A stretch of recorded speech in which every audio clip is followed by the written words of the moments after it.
Hi, everybody. Nice to be here. You know, Biz Stone canceled, and then Aaron Sorkin canceled, and I was like, something wrong with me? So I'm very excited to be here tonight, and I just want to say a huge thank you to Beau. Such a nice guy. We've had a chance to chat a little bit before we came on stage for changing a schedule, and I'm very excited to be able to talk to you because I'm a huge House of Cards fan. I hope most of you all are as well. And I'm not sure, are there many people who actually were there for Beau's conversation with Michael Eisner? Good, only a few. So I'm trying not to be too. I can completely repeat myself. Yeah, yeah, exactly. I'm trying to be, trying hard not to be too redundant. So hopefully we'll have some fresh things to talk about, Beau. And I have a very bad cold, so I'm going to look to you all for some good questions as we wrap things up as well. So Beau, if people were at the Michael Eisner conversation, they'll know that you have a fascinating background. I know that you studied to be a painter, but you didn't feel as if you really were exceptionally talented in that department. So you ended up at Columbia. You wrote a play, kind of on a lark, I understand, because you wanted to do something that would really test you, where you actually might fail, and you ended up getting an award for that play. And that really changed the trajectory of your life, didn't it? What was the moment that you said, I want to be a writer, and I want to write for the stage or for other theatrical things? It all seems to make much more sense in retrospect at the time. I mean, basically, I was a kid like any other who had no idea what the hell I was doing with my life. And first of all, by the way, I was telling Katie before we came up here that Aaron has been incredibly supportive of me and of House of Cards over the years. I really wish he had been able to make it tonight so I could be out where you guys are listening to that brilliant man share his experiences and wisdom. So I'm going to do my best to be a shadow of Mr. Sorkin, but and thank you for coming out regardless. I mean, we know who the real star is here, but I really appreciate it. In terms of the moment I wanted to become a writer, I don't know if I could say that there was a moment. I guess when I look back, I was always writing. I mean, I was writing stories and poetry poorly as a kid. Painting was what I was drawn to because I had a sort of natural facility for it that could easily impress. And as I said to the few folks here that were at the Eisner thing yesterday, that sort of talent, painting and music, those sort of things, you can have a facility that will dazzle a lot of people, but doesn't mean that you're actually struggling with anything original, or really going to battle with the universe. It's sort of all on the surface, and that's what I felt in college, that I was doing hundreds of paintings, and yet none of them were speaking to me. So I wrote this play mostly because I saw a flyer at the student center. I tore it down, which is probably why I won. That was so Frank Underwood of you. Yeah. It did. It gave me just enough encouragement to think, maybe this is something I could do with my life. I was very lucky to have that person who believed in me really for no reason at all. A great playwright named Eduardo Machado, a great Cuban-American playwright, who I sort of bullied my way into one of his classes, even though I was no longer in school. Sort of took it illegally, and he let me sit in and then said, apply to my program, and I will take you. And I said, well, you've read one page of anything I've ever written. Why would you take me? And he goes, I run the program. I can do whatever I want. And he stuck to his word and took me, and sort of stumbling along, it became evident to me that there was no turning back. I didn't really have a choice in this. But during you were at Columbia, and while you're in school, and even after school, I guess into your mid-20s, you dabbled in politics. You worked for Chuck Schumer for a while. I always say the most dangerous place on the planet is between Chuck Schumer and a TV camera. Yeah. Yeah, and you also worked for Howard. The most dangerous place is in the car with him when you're driving him to a Mets game so that he can go and shake people's hands. Hi, I'm Chuck. I'm running for Senate. I'm running for Senate. Hi, I'm Chuck. And then you get at a red light and he's like, you're too slow. Get out of the driver's seat. And you get out at the intersection, gets behind the wheel, and he goes, all right, put on your seatbelt. And then he barrels his way through Brooklyn and Queens while you're just sort of holding on for dear life. So, yeah, that rivals the TV camera. But, you know. You also work for Howard Dean, Hillary Clinton, and you saw firsthand, I guess, witnessed firsthand the interactions between politicians, their staff, the media.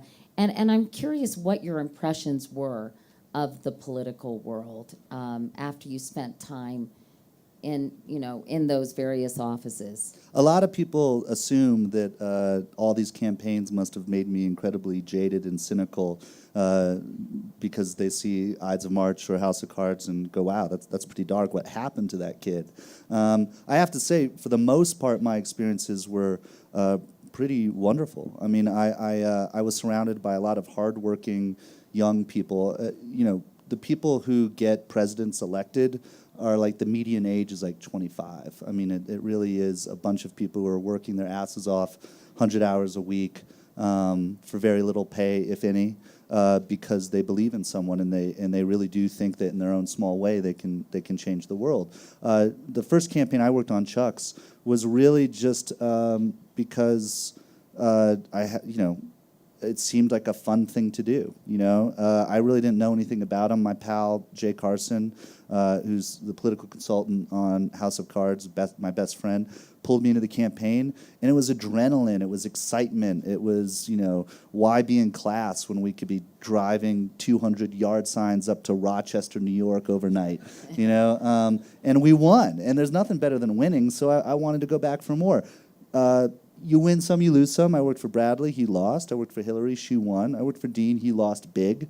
And I don't know if I was sort of analyzing the whole process then. I mean, you can become a little jaded and depressed when your candidate loses, but then the next candidate comes along and you get excited all over again. So it's not this trajectory from idealism to jadedness. It's a pendulum. I mean, I have a lot of friends that work in politics who've been on a dirty, tough campaign and say, I'm getting out, I'm never doing it again. Next cycle rolls around, and they're like, I found this is the real one. This is the one. Like, this is the one that's going to actually change things.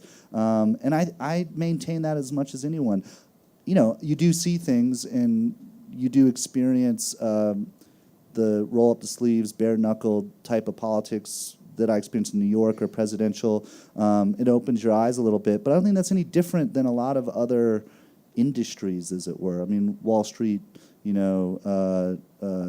Hollywood, they can be just as nasty, but also just as invigorating and wonderful. And you were doing press advance, I guess, for Howard Dean when he had that terrible moment, that Munch moment of the scream. And, I remember I was covering that when that happened, and I felt so bad for Howard Dean because I knew it was an audio issue, that he sounded like a lunatic, but I know you described this because it was a room full of screaming, crazy people, and because only his audio was being picked up, he sounded much crazier. I mean, wasn't that disillusioning that a moment like that could completely implode a candidacy altogether? I mean, No, I thought it was sad. Well, look, I mean, it wasn't that moment that imploded the candidacy. I mean, the candidacy had already imploded. I mean, there's a lot of reasons why Dean lost, and I won't bore you with all of them, but there were a lot of missteps along the way, and probably the biggest reason he lost is because he didn't want to win. I don't know if Howard Dean truly and honestly wanted to be president. I don't think he ever dreamed he would be a front runner. He was being vaulted as this progressive, outspoken candidate, and he was to a degree because he was the first major candidate to come out against the war. We think back now, that seemed, for a lot of us, obvious, but it was pretty incendiary when he, at the Winter Democratic Convention, said those words, what I want to know is this, and what I want to know is this. But actually, he was a fiscally conservative, moderate Democrat from Vermont. He was not the image that a lot of people believed him to be, and that's not his fault. But then there was, in terms of management of the campaign, a whole host of other things, plus the fact that John Kerry's people had been on the ground for 2 years. Michael Hooley, his field director, is a genius, really knows how to win it on the ground, on and on and on. The key thing about the Deed and Scream is if it hadn't been that, it would have been something else, because the deeper narrative that was bubbling forth was that this guy is a loose cannon and not electable. That was already being said. If it hadn't been the Deed and Scream, something else would have played into that narrative and filled that void, because all of us needed that in order to allow ourselves to discard this guy. And, right after that, I remember I helped set up that event. We didn't know until the next day that the Dean Scream was going to be what it was going to be. We were just all bummed that he was third place. So we get on a plane in New Hampshire, and we're all happy to be leaving Iowa because it's so freaking cold. And we're like, but we're going to New Hampshire. It's going to be even colder. And we land at 3 in the morning in Manchester, and there's a big rally, people at the airport. We just all want to pass out because we'd lost big, and we know it's going to be a tough fight. And next day, the Dean Scream is played something like 672 times, I think, in one cycle. And that night, Jay brought me to, and this is one of these sort of fly-on-the-wall moments for me. Jay was, at the ripe old age of 26, the national spokesman for the Dean campaign. He took me to a bar, not unlike this one, and I'm sitting around with like the head New York Times, person, Washington Post, Newsweek, all the big pencils, and Adam Nagurney, who was covering for the New York Times, and who's now a friend and a great, great journalist. He's the LA bureau chief now for the Times. I say, Adam, what do you think? And he goes, he's sort of like this all the time. He's like, I smell death. And it's pretty good Adam, right? And when the New York Times says, I smell death, it's over already. I mean, we had weeks to go. He threw in the towel in Wisconsin, but it had actually been over before the Dean Scream. Well, let's talk. I know you did Ides of March, which I loved, based on Farragut North, which was a play you wrote. But I mean, can we go right to House of Cards? Yeah, do it. Okay, good. Yeah. All right. So how has your experience in politics? I mean, how did it inform the character creation in House of Cards? I mean, because it's striking that you did work in politics, and obviously this is a political thriller, I guess you might call it. And are any of the characters based on? It's anyone? a romantic comedy. Yeah. I mean, how did your? Aren't those smoking scenes really? I thought they're supposed to be funny. I do love the way those are shot, by the way, at the window with it all kind of going out the window. But did it sort of affect the way that you wrote it? Yeah, absolutely. I mean, look, I had a lot of great stuff to work from because House of Cards, as I'm sure many of you know, there was a BBC version of it that aired in the 90s. Wonderful scripts by Andrew Davies. Ian Richardson was extraordinary in it. Very different than ours, much more satirical and tongue-in-cheek, and much more compact. There was only a grand total of 12 episodes over 3 years. That, in turn, was actually based on novels by Lord Michael Dobbs, who had been a high-level advisor in the Thatcher administration. There's a guy who has some real blood on his hands. Yeah. Very charming guy. I love Michael. He gave me a tour of the House of Lords. It was very cool. But he really had been in it at the highest levels. My experience in politics had always been in the trenches. You say head of press advance, but I'm like the guy making sure the governor has like toilet paper in his bathroom when he comes to the event, and that the Jody Wagoran she likes carrot sticks, so I'll have those in the van when I drive her to the event. So my experience in politics, practically speaking, was always very low level. Because I knew Jay, and he would invite me to things like those drinks in Manchester, or a dinner where Joe Trippi was giving one of his kind of incredible monologues about how we were going to take over the planet. I had access to the sort of inner sanctum, but I was never a participant, which I think was an advantage for me because I didn't have as much skin in that game. when we approached our version of House of Cards, the first thing I said to David Fincher, who sort of got it all going and gave me the phone, gave me the chance really to dive into this world, is I don't want to do an adaptation. I don't want to just repeat this BBC version. I want to reinvent it. I want to make it our own.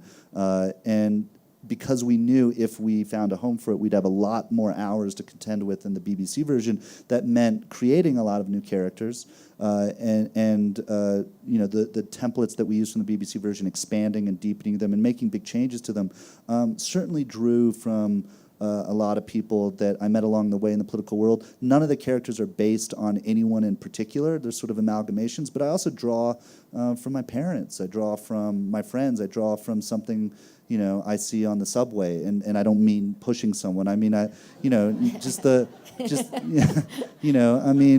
draw from a rib joint.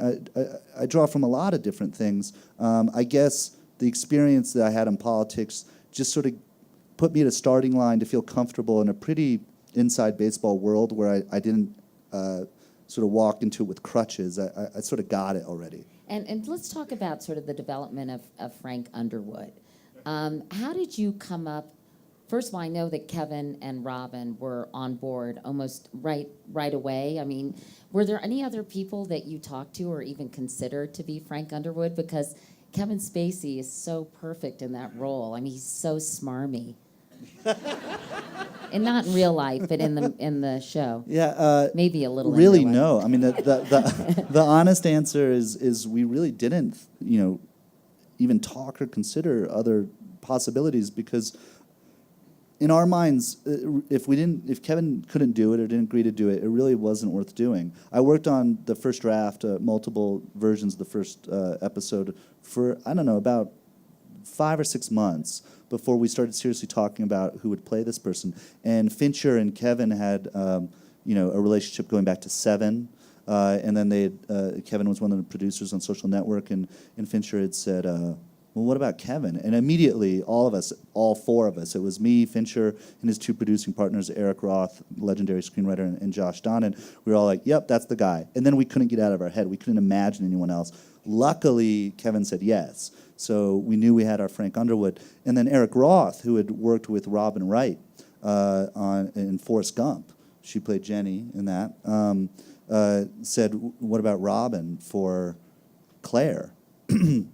And Claire was still a work in progress. I mean, I knew we were basically inventing a character from scratch, and she went through many versions before we landed with the Claire that you, if you've watched the show, are familiar with. And there, absolutely, same thing. We were just like, it has to be Robin. David was working with her on Dragon Tattoo at the time, just a tiny little role. And as soon as we got Robin into our mind, and I spoke to her and saying, look, what you see on the page is not what this will be. She was much more of a sort of arm candy socialite in the original versions of the script. And I said, I know this isn't enough. I know it's not good enough. I know it's not the role that you deserve. But this is the direction I want to head, and I want to create it with you. And I had an amazing 2-hour conversation with her, and Claire started to take shape.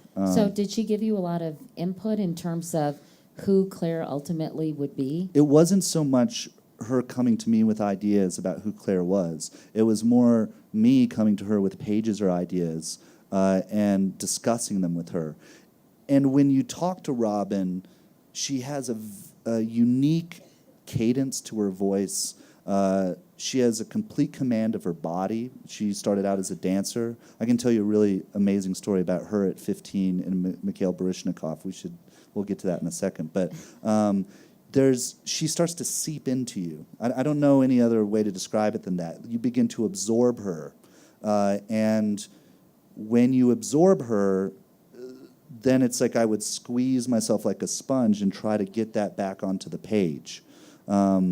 So she's incredibly insightful about script and character, but it's not as though she's saying, this is the role I want to play. She's responding to the role you've given her. And it becomes a sort of, it's like you're... When you're shooting or at a table read or... Well, all along the way, but this was just initially for the first script, right? And then as we began filming, what became clear to me is that she needed a lot fewer lines, but more time on screen. So what She's so great to look at. I yeah, mean, well, honestly. I don't mean not just looking at her. It's that one of the great lessons I learned from Robin was that if you pared it down to the absolute minimum and let all of the action, the emotional life happen between the lines for her, you would get the most dynamic performance and story. Because what she excels at is having so many different colors sort of shimmer beneath the skin. And when you try to railroad her into certain emotional choices, you don't give her the opportunity to play. And Robin loves to play. In between takes, she'll say, hey, can I try this? Or can I do that? Or can we just take this line out? Or what if I did this? And invariably, we're always like, yeah, go for it. Let's see what happens. She wants to take risks. She wants to push each scene in a lot of different directions. And it's a constant process of surprise and discovery. Yeah. And she directed an episode, She I did. know as well. And you know, I had so much hope for her when the series started. And I have to say, I've completely lost faith. I am so upset at what she's become. I don't know even how to respond to that. Yeah. How do you mean? Well, she's just, I mean, I guess soulless comes to mind, Machiavellian, Lady Macbeth. I mean, I know. Do you think she's that's- soulless, truly? I do, actually. I think she's become soulless. And I thought she was just much more, I mean, I knew she had some negative, bad qualities, but I just feel like she's just completely and utterly sold out, and I can't stand her now. I'm sorry, but I mean, you can understand that, can't you, Beau? Well, no, I mean, if I couldn't stand her, I definitely have the wrong job. You know, No, but Claire. I yeah, mean, no, I mean, I honestly say I love all the characters. I mean, I don't. you say you don't care if people don't like your characters. I mean, No, I have to. I can't not stand her. I mean, I have to weirdly be her. You know, and I mean, I'm still gonna watch her, but I just at the end of the second well, season. it's only 2 seasons. I mean, we got a whole another one on the way. I know, that's true. But I mean, you know, one of the things that we try to pay a lot of attention to is it'd be very easy to just have Claire and Francis be sociopaths. That they, you know, characters that completely lack the ability to feel or connect or show empathy or compassion. And while they don't show those qualities a lot, they do have them. Whether it's seeing Kevin at his alma mater with his buddies, or seeing the way that Claire, when the president's wife calls her up and says, "You're a good person," when she knows that she's really responsible for everything that's going wrong with their marriage, and the way she breaks down. I mean, she's Right. feeling real guilt there. There's a cost. You know, she's making choices that maybe you and I might not make, but she's not making those choices in a void.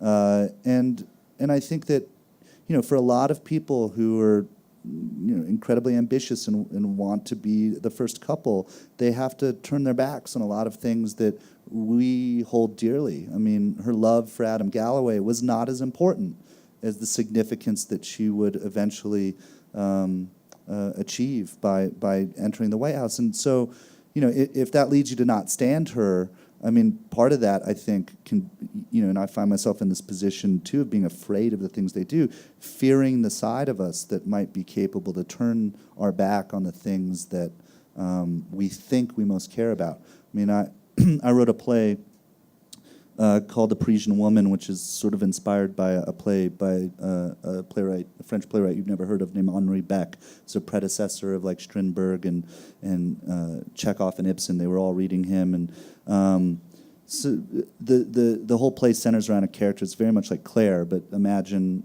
you know, turn of the century Paris. And I sort of updated it to DC. I wanted to work out some things with this character that I hadn't been able to in House of Cards. And she's talking to a young lover who is despondent that she is saying, go, leave me behind. You need to live your own life, and you have a career to think about. And the young lover is passionately saying, screw my career, I care about my love for you. And this character, which I think is very like Claire, says, don't make the mistake of putting love before work. Love comes and goes. It easily happens on its own. But what you work for is fragile and takes a lifetime to build. It's a provocative thing to say because we're led to believe from birth that love is the most important thing. And one of the questions we ask in House of Cards is it? Sometimes I wonder, whether the love for work is more important than the love for love. Really? Yeah. You've claimed that I know that you think that Frank and Claire have a very honest, happy marriage. Not happy. They don't believe in Healthy, happiness. sorry. Honest, healthy Well, marriage. yeah. Okay, continue. Sorry. That's okay. But a lot of people watching, I think, may be perplexed by that statement. Why do you think their relationship is healthy? Well, healthy is a relative term in this sense. Now, if by healthy we mean two people who understand one another, who show each other a great deal of respect, who admire one another, who give each other liberty, and who have managed to find a way to stay together for almost 30 years, I would say that's healthy. Now, they've made their own rules. The vows that they may have taken in a church are not necessarily the vows they live by, but in most couples that I know that have been together for many decades, they end up establishing their own rules one way or the other along the way because we all change, the world changes around us, and in order to adapt to each other, we have to adapt in terms of the parameters of what a union is. Neither one of them believes in happiness, and I personally don't believe in happiness. I mean, I think happiness is a form of complacency. It's like the moment you're happy, then what? You just go on being kind of happy. A happy, boring person? Yeah, kind of. I mean, it's what is that? I mean, I don't know what happiness is. I believe in joy. I mean, I believe in walking, out onto the street today and seeing the beauty of these mountains and breathing a type of air that I haven't breathed in a long time. And maybe it's just the lack of oxygen, but a sense of joy. But a sort of sustained kind of baseline happiness is not she's said it herself to the dying guy in the hospital, what we like to call the hospital handjob scene. She goes, Francis he didn't promise me happiness. He said that it would never be boring, in fact. He didn't put me on a pedestal. He said, what I will give you is something important and significant and exciting, but if you're looking for happiness, I'm not the right guy. Can I talk about some of the other characters, Beau? Doug Stamper, for example. He is one bizarre dude, right? I mean, he's sexually confused. He's Dickens obsessed. He has mommy issues, right? Michael Kelly, How is he sexually confused? Well, I don't know. I feel like repressed. How about that? I feel like he's repressed. Right? Because of his relationship with Rachel, I think he's very ambivalent. I mean, he has no problem like sliding $400 into a prostitute's mouth, and then at the same time, I think where it becomes confusing for him is when genuine feeling becomes sort of collides with physicality. Yeah, tell me how you went about forming this character, because I find him fascinating. I'm very upset about his spoiler alert. Have people seen this? But anyway. Can we talk about season 2? Yeah. Okay. Okay, good. But I'm going to get to season 3. Don't you worry. I don't think he's going to give up much, though. Will she succeed where others have failed? Yeah, I'm going to try. But tell us a little bit about Doug, and where did the Dickens thing come from? I think it's fascinating. I have a good answer to that, actually. Okay, Doug Stamper. Well, the first thing I said to Michael Kelly in season 1 is I said, all right, by the end of this season, I don't want anyone to have any idea of who the fuck you are. And I don't want you to emote the entire season. So just say your lines, give us nothing, which is hard for an actor like, what's going on? Do you guys hear that? All right. I'm just getting a little feedback here. All right. If this persists, then I will project from my diaphragm. I said, don't give us anything, because in season 2, slowly but surely we'll start to peel things back, and people will be sort of thirsting for that at that point. But that was also like a sneaky way for me to not have to admit that I had no idea who this guy was and where he was going to head to. And then a remarkable thing happened, which really differentiates television from film, which is you can respond to what you're seeing in front of the cameras, and that can begin to inform scripts that follow. And you make discoveries, and things change, and you continue to talk with the actors. It's much closer to the theater, in fact, in that regard. And Peter Russo, played by the amazing Couric, was blowing us away. I mean, he was always meant to be a big character. He was always meant to meet his demise, but he was never meant to run for governor. And when I saw him and Kevin on screen in those first couple episodes, I thought, we got to dig into him deeper. We got to give him more. I want to see more of him and Kevin. I mean, writing the show is in a way similar to watching it. I share the same expectations that the audience has. Like, I want more of that guy, and I don't even know why, but I need more of Peter Russo, of Couric. So what I did is I took this storyline for another character that was supposed to run for governor. We hadn't cast that character yet. I switched all that story over to Peter Russo. I had to rewrite a ton of episodes, and then I thought, okay, who can we bring back from Peter's past that will help us with his downfall? And I thought to this wonderful actress, Rachel Brosnahan, who had just done those couple scenes for us in the first 2 episodes. And I thought, what if she... And I was starting to play with, like, in this world, people shouldn't just disappear. Their lives go on. They come back, They boomerang. And I started to write her back in. And of course, when that character comes back in, Stamper has to confront her and deal with her. And then this relationship started to form that I had in no way ever planned, really didn't know where it was going, and I would sort of go episode by episode, watching the 2 of them work and letting that inform the next one. It's very organic. And then we got to season 2, and I knew that this was a major thread that we wanted to follow. Now, in terms of what we reveal about Stamper and who he is and the strange things about him, I mean, the main thing we wanted to deal with is that this is a guy who is all about control, fuck the zero. Anyone who has committed himself in this deeply loyal way to Francis Underwood for so many years has to do so almost with obsessive, maniacal persistence that is difficult to connect with. But what Rachel did is brought chaos into the mix. And then for a guy to whom I had said, don't emote, don't give us anything, the big question is, what does it look like when he does? And so he starts to feel something for Rachel. And then you get to Tale of Two Cities, right?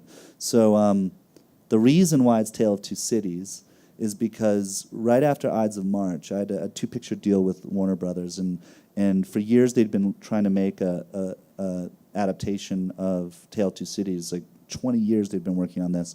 And in a very hubristic way, I thought I was going to be the one that was going to deliver, right? So there had already been like 6 writers before me, great writers, huge actors attached. And I said, I'm the one, I can do it. And they said, okay, all right, give it a try. And I wrote my version, which was no better or worse than the amazing versions before mine.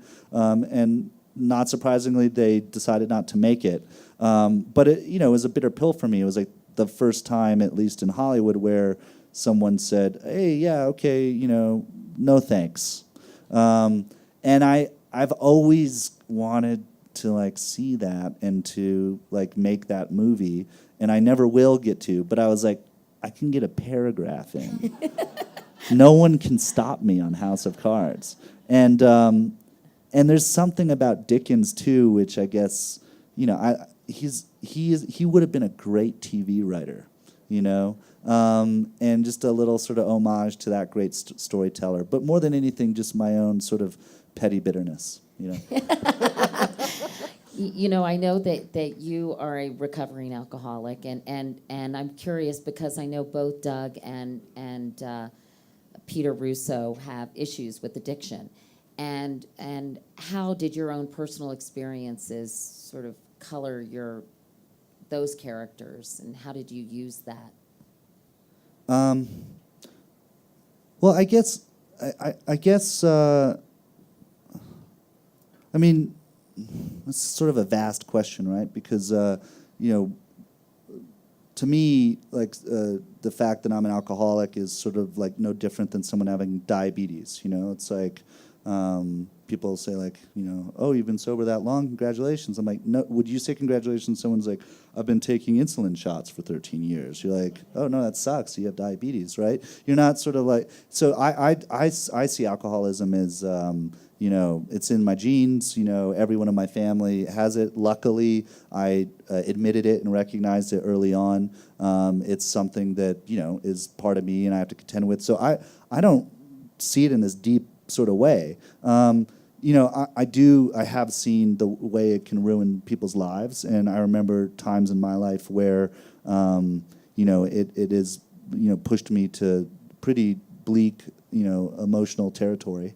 And that's stuff that I draw upon not just for the characters who are recovering or fail to recover in House of Cards, but every character.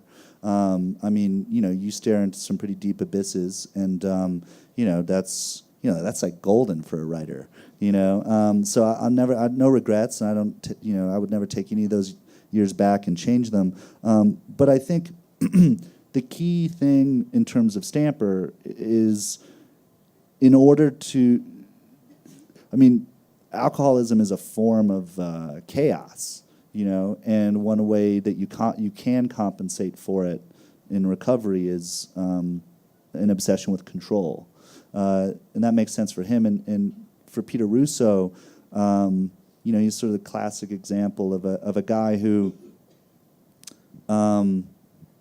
was never, I mean, and I'm looking at it more through Francis Underwood's eyes, he was never going to be sober. He, in terms of Francis Underwood, like, he saw what he did as like a mercy killing, you know. All he did is accelerate a process that was going to be long and painful. And it's incredible to me that a lot of folks say, oh, I felt so bad for Peter, I liked him so much.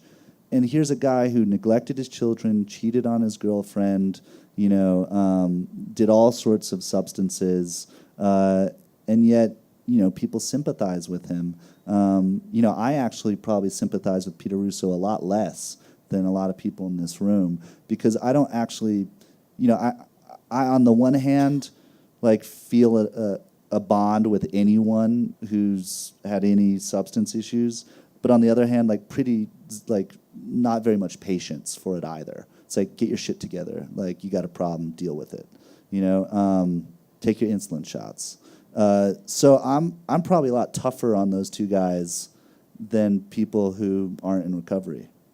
I feel like I gave Frank Underwood a little bit of short shrift, and I just want to ask you about this whole breaking of the fourth wall, Beau, you know, where he turns to the camera and makes some kind of weird pronouncement, which always makes me laugh in a good way, you know, just because he's so, you know, it's smarmy is the word, right? Portentous too, Yeah. you know, in those moments, and that was done in the BBC series as well, right? Did you ever have any reservations about keeping that sort of? No, right away, first conversation with the Fincher, I said, I'd like to keep the direct address, and he said, I do too. Like, we both loved that. We thought it was such a sort of wonderfully bizarre thing to do that would, if we did it right, elevate the show. And he's the only one, though, who does it. Always. Yeah, no, well, you know, we're sort of, while we have a huge cast and are following a lot of different people's stories, very much at the center of it is Francis Underwood. It's his story, his trajectory, along with Claire. I mean, I really actually see it's both of them, but it just, you know, it doesn't feel right for her to turn to the camera. I mean, she, you know, as I said, her power comes from what she doesn't say. You know, and look, you know, it's not as common in TV, although our show isn't the only one that does it. But it's been common in terms of the stage, certainly for centuries.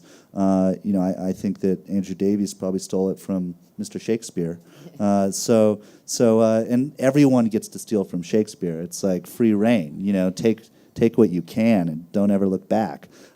Stole that outright, and it's been a lot of fun. It's also a huge struggle. It's a lot of responsibility because you're narratively, because you're taking on this like pretty heightened device that can take you straight out of the drama, and your goal is to actually make it deep in the drama. So when we fail, we really fail badly, and hopefully those make their way, there is no cutting room floor anymore. It's all digitized, but the cutting room floor, sometimes, I look back at a few that we did in season 1 or 2, and I'm like, sort of wince.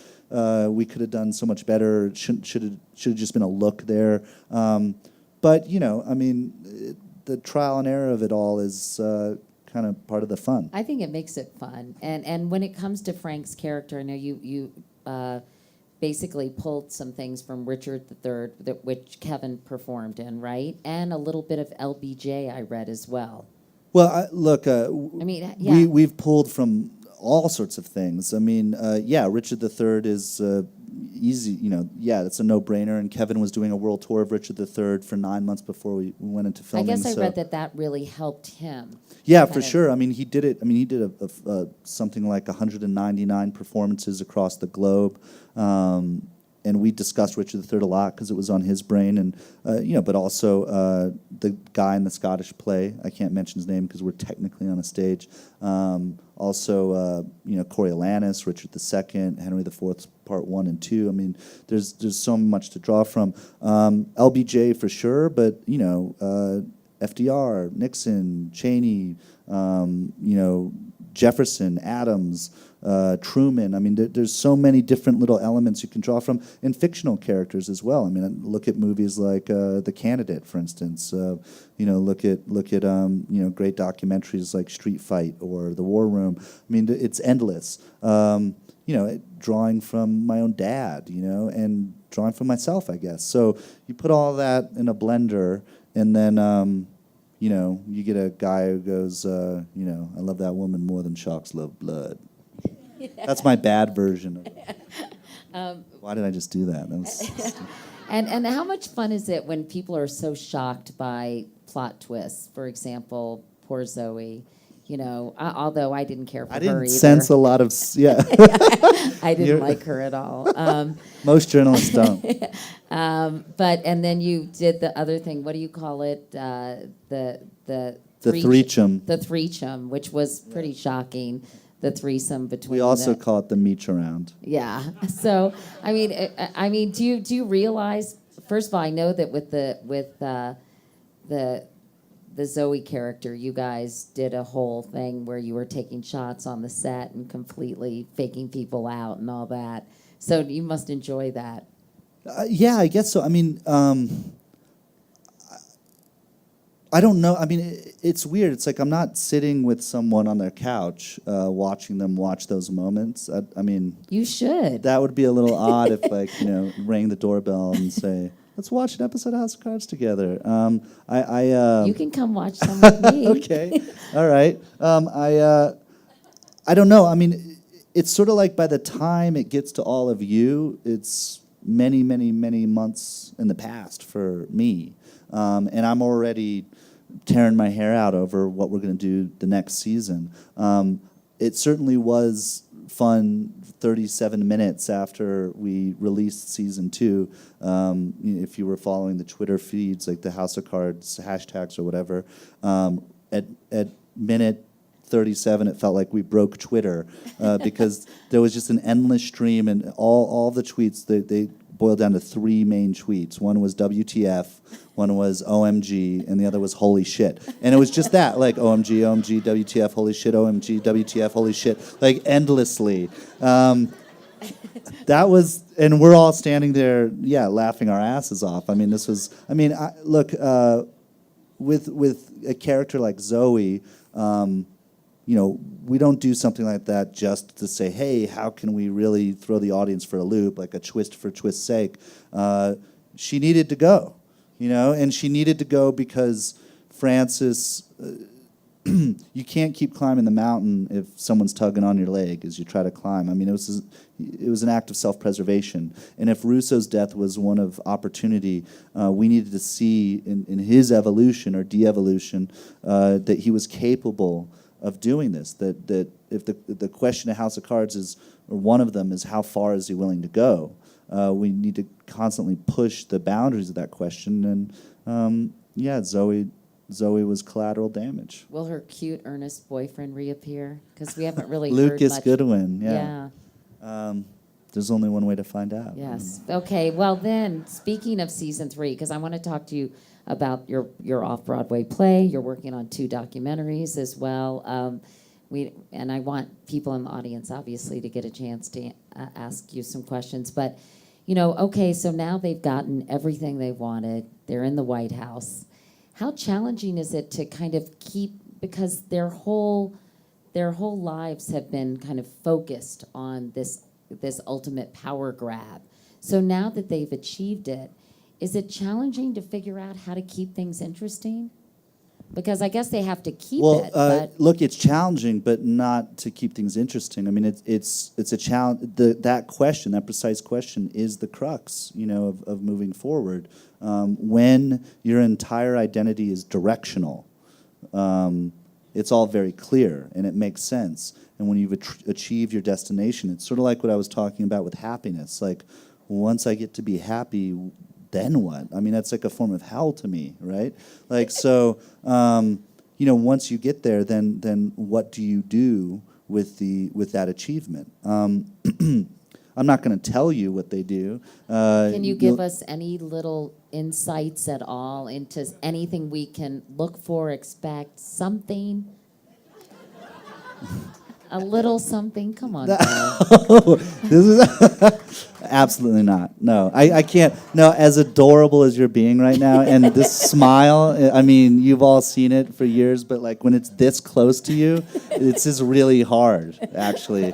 Like she's like casting a spell. And but I look, you do not This is truly difficult, actually. I feel like I don't know. I Was it easier with Michael Eisner? Yeah. No, that was really easy to say no to him. But I feel it's like it's your birthday and I forgot to bring you a present and you're being so cool about it. You're like, it's okay. I'll have another birthday in a year. Don't worry about it. But you guys don't want me to ruin anything for you. No, we don't want you to ruin anything. But But even the slightly teeniest little bit is ruining it. You think so? Yeah, Okay. Nobody yeah, wants yeah. any No. little teeny. Okay. Little soup song of something. Okay. All right. No, all I'll say is this: is your question is the exact question that we started the writers' room with for season 3, and I think it's a question that all presidents must ask themselves once they get there, which is, I have 4 or 8 years at most to do something, and what am I going to do, and what does it all mean? When it's all just about getting there, that is a meaning in and of itself. The struggle, the journey, but once you win. It's like that great final moment in The Candidate. Robert Redford is in a broom closet avoiding his own victory party, and the campaign manager comes in and, come on, we got to go out here. And he goes like, you won. And he goes, yeah, I know, but now what? And that's played more for comedy and satire there, but it's a very serious question for the Underwoods. I know that Netflix bought 2 seasons, right? And so how long do you envision this series going on? I don't know. I mean, I have a pretty clear image in my mind for the end of the series. What year that is, I can't tell you. I have a sort of a kind of basic gut level timeline of what I feel might be the right length of time for this show. But that's like a discussion that I'll have with MRC and Netflix at some point, and I'm definitely not going to tell you right now. But I do think that in television in general, people have come to expect more and more a real resolution to their stories. I mean, it's not like the days of Cheers is on air for 10 years, and they're like, last season, it's like, okay, we got to come up with an ending here that somehow feels like these 10 years have sewn themselves up. I mean, there's a definite trajectory, an arc to the Underwood story, but I can't tell you how many years yet. Yeah. But look, when you have shows like what David Chase did with the end of The Sopranos, or certainly what Breaking Bad did in its final season, people have come to expect endings, as they should, and luckily we're in a TV making environment where networks and studios will actually allow for that. They won't just like let it peter on into like it's the show is like has a walker and is shitting its own pants. But it is lovely. But it is it is a lot of pressure because you don't want to. No, it's fine. But you don't want to feel like it's a lot of pressure. You don't want anyone to say, that really jumped the shark this season, right? Yeah, but I don't approach story that way. I mean, it's not sort of like, how do we keep them interested? How do we keep them interested? The smallest, tiniest thing can be cataclysmic. It's Proust wrote thousands of pages about a cookie. It's as long as the characters are continuing to change and to grapple with themselves and the world around them, every character is actually endless. The hard part is actually in removing things. There's a million different ways I could go with House of Cards, and I could write a whole season about Rachel Posner. It's actually, what do you remove, and how do you remain focused? And if you do that well, then you're telling a good story, and if you're telling a good story, people remain interested. I don't want to be a total pig about these questions, so I know that we have some questions from the audience. How does this work? Does someone? Oh, you have a microphone. See anything, yeah. It's hard to see. Can you just go ahead and find people, because it's hard for me to see. Thanks. Hi, thanks, Beau and Katie, for this fascinating conversation. In the real world, obviously, the American public has historic disapproval and distrust for the United States Congress. So I'm curious, Beau, as you were creating House of Cards, if you thought the show would have any impact on the real U.S. Congress. That's like a recipe for disaster. I mean, the moment that you presume to think that anything you make in the world of make-believe is going to percolate into the real world in any substantive way, you're engaged in some sort of other project. I mean, whether it's propaganda, didacticism, or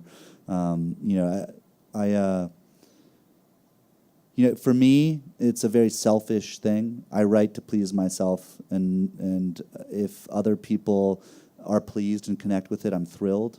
But art making as a vessel for like communicating something in a way other than something that's deeply personal for me is not fruitful.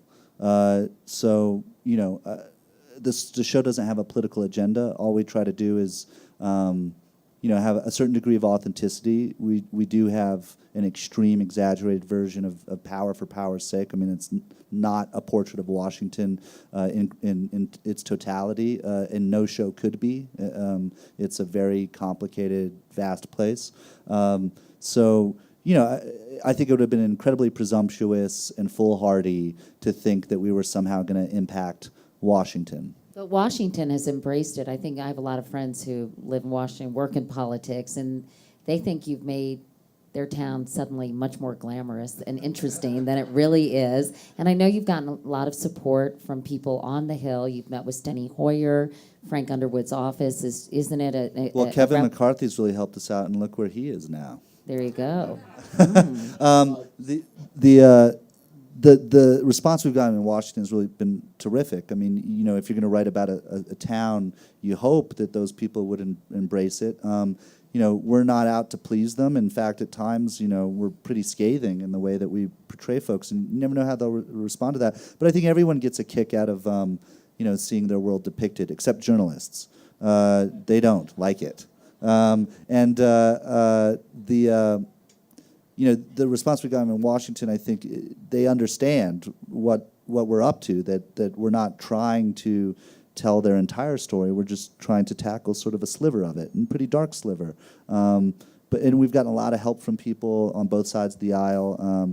We do a hell of a lot of research. I mean, I'm talking to former White House counsels or solicitor generals or, people who have been in the cabinet. We're talking to all sorts of people to make sure that we kind of know, what we're talking about, and that if we're going to break rules or fudge them, at least we know when we're breaking the rules. Anybody else here? Yes, I've got one. Hello? Where Hi. are you? Oh, hi. Hi. Sorry. So I'm fascinated by the way you developed the Frank Underwood character, as I think everyone is fascinated. And he's this incredible master manipulator who creates these gigantic webs that people fall into that becomes sort of Shakespearean inevitability, where he ends up, they just walk down this tragedy that he's created for them. And my question for you is, it seemed a little out of character to me that he would actually do the murdering himself of Zoe or of Peter. And I wonder if you wrestled with that. It's a little incongruous that here he is, this incredible Sure. manipulator, Yeah, no, and yet he gets his hands dirty and actually does. Why wouldn't he create something that just caused them to die? It's a very insightful question that a lot of people have asked me before, and certainly I put a great deal of thought into that, and we talked about it in the room a bit, not a bit, a lot. It's important that he does it himself because, remember, we're going for the drama here, and I'm not talking the drama just like, it's more dramatic if he does it himself, but we need to see that he is like emotionally committed to this, and if there's too many layers of remove, then it becomes a little bit too ambiguous as to whether he knows that he's definitively making this choice, and that sort of remove is interesting. I mean, in fact, our presidents constantly are dealing with that sort of remove. They'll make a decision in the cabinet room, which will result in many people dying. I wanted to take that away, and I wanted you to know that this man was capable of doing it, and that there was no ifs or buts about it. So it could seem incongruous in terms of a guy who's very sort of manipulative and sort of works around the edges to sort of construct scenarios to work out the way he wants them to. But when it comes to these big things, sometimes he has to literally get his hands dirty. And that's as much a part of him, the utter and brutal ruthlessness, the act of violence, as all of this sort of more intellectual conniving. We have time for a couple more. Yeah. Beau, can I give you one right here? Yeah, but let's. I'm up here, Beau. Okay, let's mix it up though. Okay. There's been no women who've gotten a chance to ask. Yeah, what's wrong with Yeah. you women? But Why don't you share the microphone with the young lady next to you? Yeah. You go ahead, though. You can go Yeah. first. Ladies first? No, go ahead. Beau, first I want to tell you that I've never seen an artist speak so frankly and so directly, and I know that it's an enormously difficult thing for most people, so I give you my utmost praise. And I'm one of the guys that It's said, just me at 8,000 feet, man. yeah, that's cool. But I'm one of the guys that said, holy shit, what the fuck, and oh my God. Katie voiced her disappointment, which I shared in the devolution of Claire's character, and by extension, the power grab that Frank and Claire got. And you seem unconcerned, as you did yesterday when I saw you speak about the moral issues raised by murder, betrayal, and euthanasia, which you describe as a mercy killing.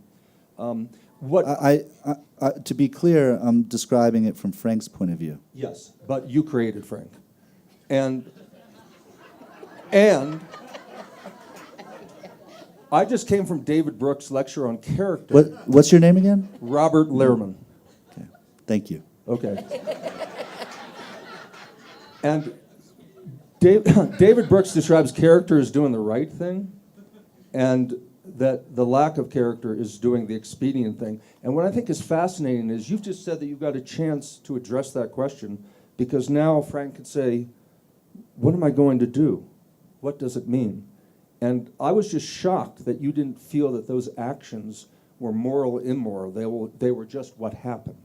I don't know if that's a question more than a comment, but there it is. Well, morality is a tricky subject, right? Because everyone's moral spectrum is different. It's not as though Francis doesn't have a code or he doesn't have a sense of. I guess he doesn't have the same sort of sense of right and wrong that most people believe they have. And let's draw a distinction between who you think you are and who you actually are, right? Because really all of us are hypocrites. We all contradict ourselves. We all know what's right in our minds and often do the opposite. So he's doing an extreme version of that, I guess, although he's taking out the part where he admits that it's wrong. In Francis' worldview, he says at the top of season 2, it's sort of like his thesis, there's no mercy on the savannah. It's hunt or be hunted. And in his mind, Zoe is hunting him. And if he doesn't get to her first, he's the one that's going to end up behind bars, his life ruined, his freedom taken away from him, all of his dreams and hopes shattered. Is that takes you out of morality and into survival. And I think ultimately, and this is what power essentially comes down to, is power has nothing to do with morality. It has to do with survival and advantage. Violence is the most extreme version of power. And it's the reason why we all get to sit comfortably here in an air-conditioned room in Aspen, because we control the oceans, because we can kill the people that we need to, I've said before in interviews, and it's not that every president is a murderer, I've been misquoted, it's every president has to be capable of killing. And if you're not, you don't deserve to be in that office. We entrust that person with such immense power so that they will do the thing that we don't want to do or think about, which is be willing to kill. And what we're seeing in Francis is that boiled down to its purest form in one man's life. I, for one, am thrilled there was a cancellation and that you're here, because I think you're brilliant and incredible. As a former television writer, I would love to address the topic that was titled for this, which is the risky business of writing. You have kind of a unique situation. Could you talk about the process and how much control you have and stuff? But first, Katie, I have to ask you, as a woman, do we expect women to be better than men? You didn't say you were really disappointed with Frank Underwood. Well, I think I knew that Frank was a terrible person from the beginning, and I thought that Claire had more redeeming qualities and might kind of have more of a moral compass. And as I saw her devolve, I was disappointed. So, I see Frank as more of a caricature, honestly, as somebody who's grabbing power, and in many ways Claire is as well. But no, I don't necessarily expect women to be better than men. That was just an observation. It saddens me to hear them talked about as caricature. Everyone's sort of experience of the show is valid. So if that's your experience, it's absolutely valid. To me, I'm still discovering them. I don't know how a man who sings with his buddies in the basement of the Sentinel and grapples with a time in his life where he felt such really, a pure sort of love, and has to turn his back on that, and has found a different type of love with his wife, who at the one moment, might kill, but at another must lament the loss of friendship when he turns his back on Freddie. I'm trying to avoid caricature. I'm trying to grapple with cost and with the great gravity of what it means to sacrifice everything in the pursuit of a goal. And I think Claire has to do the same. It's interesting to me.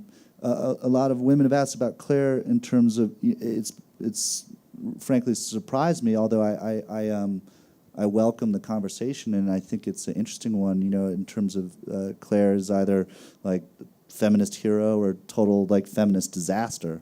And the way I think about Claire is, one of my favorite writers is Balzac, and if you read like Lost Illusions, I mean, the women are just as insidious and self-serving and ruthless as the men, and it feels honest, And I think if there's the expectation that she needs to be better or more redeeming because if she's a woman, that's deeply problematic. I mean, there's two big mistakes you can make.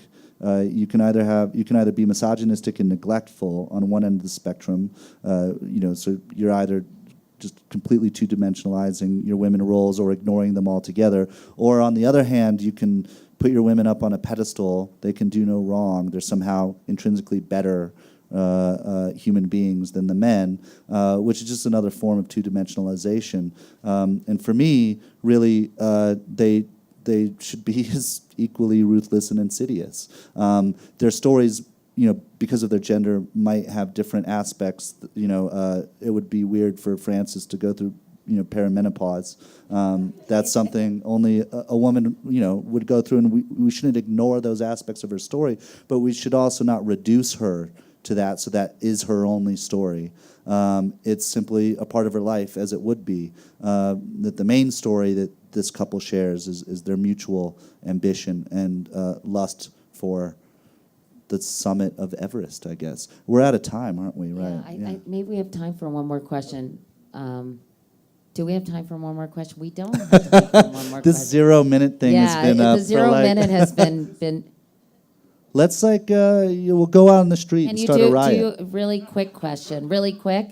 Does it require really quick? I'm one of those people who lock myself into the room when I know season 2's coming out, and not until it's done do I start watching it. I don't know if anyone can relate to it. It's like hitting a crack pipe or something. But, tonight you've revealed yourself as truly a brilliant artist. And I thought Netflix was just beta testing us on what they were figuring out in order what we wanted, to watch a train wreck, and then we wouldn't leave our house like in Portlandia until, So what's really happening? You're like a psychologist who's an artist who's been able to get into the deceit of these characters. And as the subject is on writing, it's just phenomenal to try to absorb that and understand that. You've said tonight, you don't know where it's going. You're just feeling some kind of muse. So where is it really coming from? How do you do all this? How do you absorb all of it? I know it's a difficult question, but, to people like us who are sitting at home watching I just don't know the 10-second we're not just watching a answer to that, 30-minute episode. We're watching like 10 hours in the course of a weekend. Like nothing gets done. So... I tell people, do not turn on House of Cards if you have anything to do this week. I've got to I'll try to have a very quick answer. Thank you. That's very kind of you to say. I'm embarrassed right now because I'm not just trying to be like falsely modest here. Like I really don't feel. There's a lot of people who I think you could say those things about, and I would. I don't. Thank you. I get inarticulate when I'm embarrassed, but that means a lot to me. This is not a comparison, because this man was a true genius and someone who I don't know if I'll ever come anywhere close to even a glimmer of how good an artist he was. But there's a great story about Laurence Olivier, and he was doing Hamlet, and or maybe it was Othello. It doesn't matter.